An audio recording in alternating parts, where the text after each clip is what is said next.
네, 여러분 안녕하세요. 윤경민입니다. 오늘은 일본 뉴스 가운데 이제 경제 뉴스를 좀 살펴보도록 하겠습니다. 일본이 1968년도에 전 세계 2위 경제 대국으로 올라섰었는데 2010년에 중국의 2위 자리를 빼앗기고 3위로 물러섰죠. 그런데 14년이 흐른 2024년 올해는 세계 4위 경제가 세계 4위로 또 물러 내려앉는 그런 또 기록을 안게 됐습니다. 그 3위 자리는 이제 독일이 차지하게 됐다는 그런 소식입니다. 이제 환율, 엔화 약세의 영향도 있고 경제 성장에 일본의 저성장의 영향도 있다는 그런 분석입니다. 아사히 신문 기사입니다. 제목은 이겁니다. 니혼노 GDP 용이 텐라쿠, 그죠? 일본 GDP 4위 전락. 호보 카쿠지진이 거의 확실하다. 확실하게. 노이츠니 누카레루 미토시, 독일에게 밀릴 전망, 이렇게 되어 있습니다. 찬찬히 읽어보죠. 2023년의 메이모쿠 국内総生産 GDP, 그러니까 2023년 명목 국내 총생산 GDP 대 일본과 노이츠니 누카레, 일본이 독일에게 뒤져서 밀려서 세계 4위に 転落することが ほぼ 確実になった. 세계 4위에 전락하는 것이 거의 확실해졌다. 배 도루 환산대 比べるため 미국 달러 환산으로 비교하기 때문에 일본의 GDP가 엔야스대 매베리する 一方, 일본의 GDP가 엔저로 인해서 이제 엔화 약세, 엔저로 인해서 줄어드는 매베리수로 하면 줄어드는 거죠. 감소하는 한편 도이츠와 독일은 오하바나 물가닥가대 가사게라레를 것도가 요인다. 독일은 큰 폭의 물가 인상, 물가고로 그 GDP가 인상되는 것이 그 요인이다 이거죠. 다만長期的に 장기적으로 도이츠의経済成長率が日本を上回ってきた積み重ねの結果という面もある. 다만 장기적으로 독일의 경제 성장률이 일본을 뛰어넘는, 뛰어넘어온 그런 츠미카사네, 그게 이제 반복되어 온 결과라고 하는 면도 있다 이거죠. 그러니까 이제 환율 문제도 있고 물가 문제도 있지만은 경제 성장률이 독일이 앞서왔기 때문에 그렇다 이거죠. 자, 매목 GDP와 매목 GDP는 その国が生み出すものやサービスなどの付加価値の総額. 명목 GDP라는 건 뭐냐면 그 나라가 생산하는 제품, 물건이나 서비스 등의 부가가치의 총액이다 이거죠. 뭐 경제학을 제가 뭐 잘 모르긴 합니다만 그냥 그대로 해석을 한 겁니다. 뭐 이 정도는 대충 아무리 경제를 모르는 저라도 이 정도는 알아들 것 같아요.経済規模を比べるときに 경제 규모를 비교할 때 使う 代表的な 指標で 그럴 때 사용하는 대표적인 지표로 1위와米国, 1위는 미국이고, 그죠? 2위와 중국이다. 2위는 중국이다. 그죠? 도이츠가 15日 発表した 23年の名目 GDP와 독일이 15일 발표한 23년 명목 GDP는 前年 6.3% 増の 4조 1211억 유로, 전년 대비 6.3% 늘어난 4조 1211억 유로. 독일이 발표한 작년 명목 GDP가 이제 6.3% 늘어나서 4조 1211억 유로라는 거죠.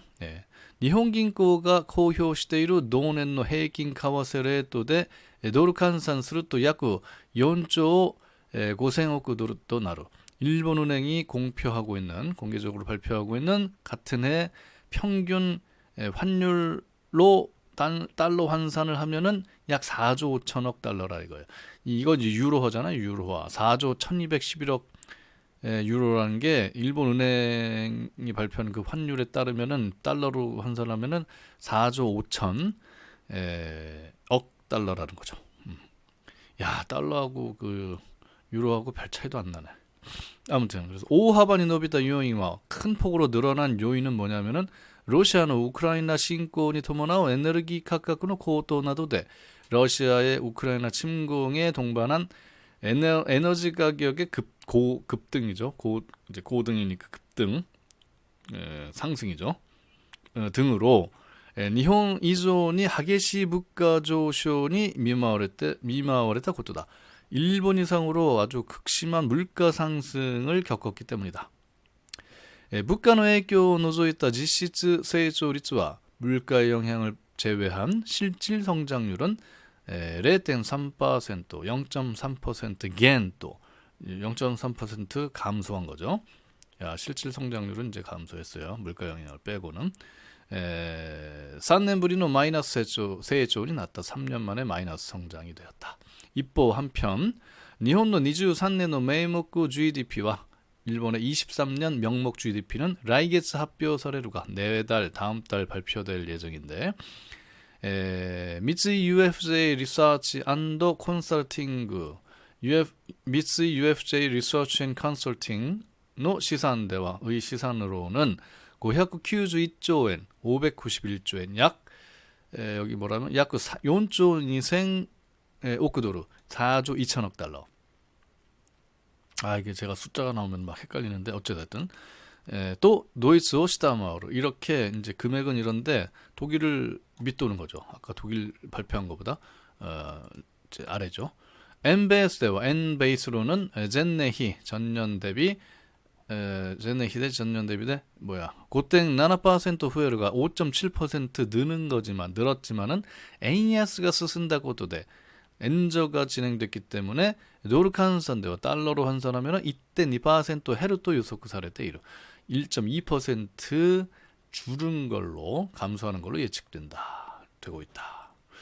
일본은 すでに1月から9月期の実績で 일본은 이미 1월부터 9월기의 실적으로 도이츠니 약 2,000억 달러, 약 28조 엔의 차를 つけられている. 독일에 약 2천억 달러, 28조 엔의 차이를 그렇게 벌리고 있다.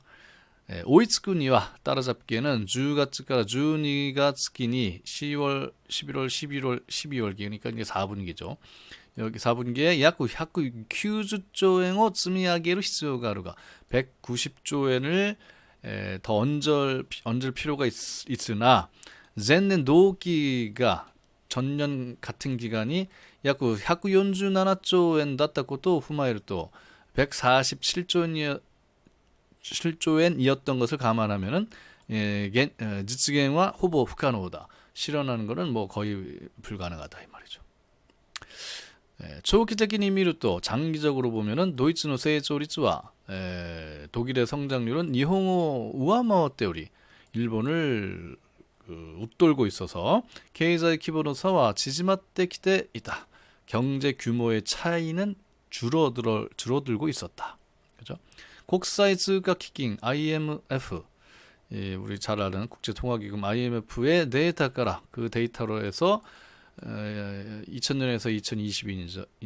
0年から 22年の実質成長率を単純平均すると 22년까지의 실질 성장률을 단순 평균하면은 도이츠의 1.2%에 対し 일본은 0.7%에 とどまる.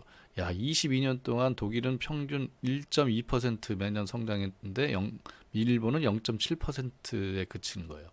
성장률이. 그러니까 이 환율이나 물가 때문이 많이 아니고 성장률 자체가 이렇게 다르기 때문에 3위 자리를 독일에 뺏겼다 이거죠. 각국은経済規模をめぐっては 각국의 경제 규모를 둘러싸고는 일본은 1968年に西ドイツ当時を国民総生産 GNP 대上回り. 일본은 1968년에 서독이죠. 당시 독일이 통일되기 전이니까 당시 서독을 국민 총생산 GNP, GDP하고는 또 GNP하고는 뭐 다르지만 어쨌든 GNP 기준으로는 독일보다 이제 그 68년에 올라갔다 이거죠. 세계 2위의経済大国となった 세계 2위의 경제 대국이 되었다. 68년에. 그러나 2010년에 GDP 대 중국이抜かれて GDP에서 중국에게 뒤져가지고 상인이 낫돼 있다. 3위가 되었다. 자, 일본의 경제 잃어버린 10년, 20년, 30년 그렇게 얘기가 되고 있죠. 아까 여기서 주목할 것이 뭡니까?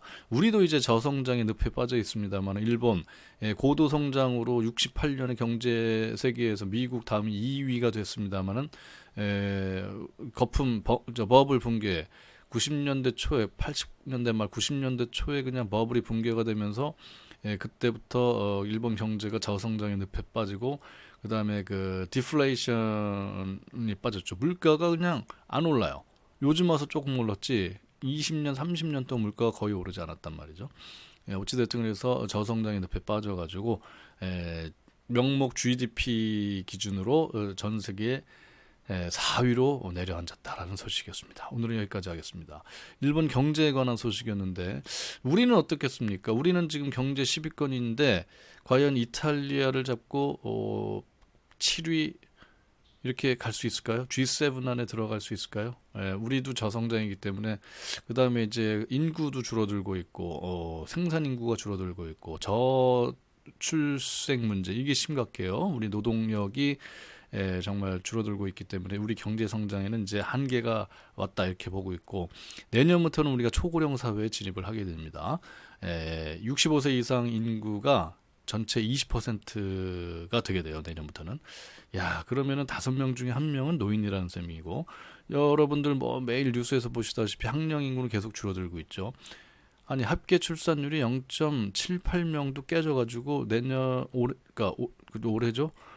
새로 나온 통계는 0.6명대, 0.7명대로 가라앉게 생겼습니다. 이 수십 년 후에는 이제 대한민국 인구가 지금 이제 5천만 좀 넘잖아요. 아, 이거 뭐 4천만대, 3천만대로 줄어든다는 그런 이제 우려의 전망이 나오고 있습니다. 이게 지금의 출산율을 우리가 극복하지 못하고 저출산 고령화를 극복하지 못하면 대한민국 이게 지역 소멸이 아니라 국가 소멸의 위기에까지 우리가 빠져들 수 있다는 점.